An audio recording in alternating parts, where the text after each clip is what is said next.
हमेशा से लोग मुझसे डरते आए हैं। मेरे स्वभाव में एक अनकहा रूखापन है जो शायद मेरी आदत बन गया है।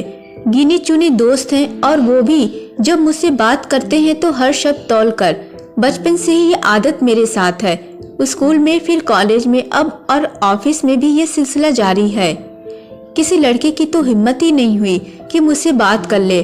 ऑफिस में तो बात और भी अलग है। यहाँ लोग मुझे खड़ूस मैडम जी कहकर बुलाते हैं। मैं जानती हूँ कि वे पीठ पीछे यही करते हैं, पर मैंने कभी इसे दिल पर नहीं लिया। मुझे लगा चलो ठीक है, काम से काम रखो, यही सही है। लेकिन ऑफिस में एक इंसान ऐसा था जो मुझे पसंद करता था। मुझे उसकी नजरें महसूस होती थी, हालांकि उसकी भी हिम्मत नहीं थी कि मेरे सामने आकर कुछ कह सके। ऑफिस की खुसुर फुसूर से मुझे पहले ही पता चल चुका था कि वह मुझे पसंद करता है, लेकिन मैं हमेशा उसको अनदेखा करती रही। शायद मुझे यह जताना आता ही नहीं था कि कोई मेरे करीब आ सकता है। फिर एक दिन उसने अपनी झिझक तोड़ने की कोशिश की। शायद उस दिन उसके अंदर का मर्द जाग गया। उस दिन मैं ऑफिस के कॉरिडोर में अकेली थी। वह अचानक मेरे सामने आकर खड़ा हो गया। मैंने उसे देखा और अपने उसी सख्त अंदाज में कहा, क्या है बोलो ना। वह थोड़ा घबरा गया, हड़बड़ाते हुए बोला, ना ना कुछ नहीं, बस कुछ काम था, भूल गया। मैंने उसे घूरते हुए कहा, कुछ ऐसा वैसा बोलने से पहले 10 बार सोचना, समझे। वह बेबस सा वहां से चला गया। उसके बाद तो उसने मुझसे दूर से देखना भी छोड़ दिया। बेचारे की हिम्मत मैंने तोड़ दी, लेकिन यह पहली बार नहीं था जब मुझे लगा कि मैं ऐसी क्यों हूँ। क्यों हर बार कठोरता मेरा पहला जवाब होती है? क्यों मैं हर किसी से खुद को दूर करने की कोशिश करती हूँ? अब जब मैं उस दिन को याद करती हूँ तो खुद पर गुस्सा आता है। क्यों मैंने उसे एहसास कराया? क्यों मेरी शक्ति ने उसे और दूर कर दिया?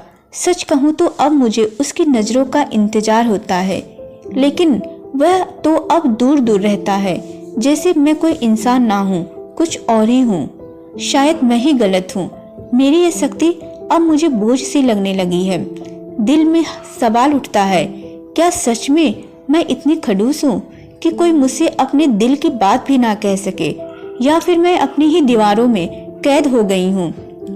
अब मैं सोचती हूँ, काश उस दिन मैंने उसे थोड़ा आराम से सुना होता, शायद कुछ और कहने की हिम्मत कर लेता। अब मुझे अपनी खड़ूसियत पर गुस्सा आता है, लेकिन शायद अब देर हो चुकी है। ऑफिस में मैंने उसे कभी इधर उधर की बातें करते या दूसरों की तरह टाइम पास करते नहीं देखा। वह हमेशा अपने काम में डूबा रहता था, जैसे उसे दुनिया से कोई मतलब ही नहीं। यह बात मुझे पहले कभी नहीं खली, क्योंकि मेरी आदत ही ऐसी थी। मैं भी गिनी चुनी लड़कियों से काम की बातें करती थी और बाकी सब मुझसे दूरी बनाए रखते थे। लेकिन अब जब उसके बारे में सोचती हूँ तो दिल में अजीब सी बेचैनी होने लगी है।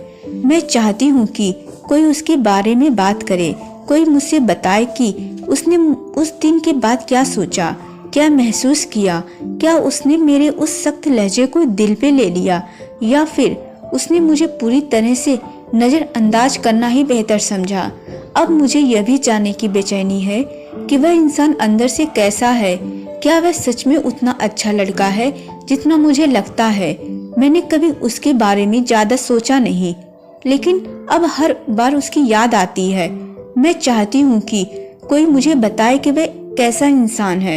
हर बार जब उसकी शांत नजरें और झिझकता चेहरा याद आता है तो लगता है कि मैंने एक अनमोल रिश्ता खो दिया।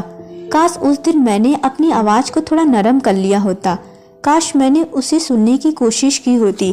अब ये सोच के दिल और भारी हो जाता कि क्या वह मुझे अब भी उसी तरह देखता है जैसे कभी देखा करता था। मैं अपने इस खड़ूस रवैये से खुद तंग आ चुकी हूँ, पर ये इमेज मेरी खुद की बनाई हुई है और इससे बाहर निकलना इतना आसान नहीं। हर दिन जब मैं उसे देखती हूँ तो उसका चेहरा मेरे दिल को धक्का देता है। वो अब मुझसे नजरें चुराते हुए गुजर जाता है। मैं उसे रोकना चाहती हूँ, उससे बात करना चाहती हूँ, लेकिन जैसे ही मौका आता मेरे ओठ बंद हो जाते। एक दिन मैंने तय किया कि अब और नहीं, मैं अपने इस घमंड और झिझक को किनारे रख दूंगी। मैंने उसे ऑफिस के कॉरिडोर में देखा और फाइलों में उलझा हुआ था। मैंने अपनी धड़कनें शांत की, खुद को साहस दिया और धीरे धीरे उसके पास जाकर मुस्कुराकर कहा, हाय।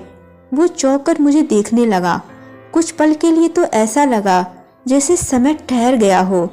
फिर उसके ओठों पर एक हल्की मुस्कान आई और उसने जवाब दिया, हाय।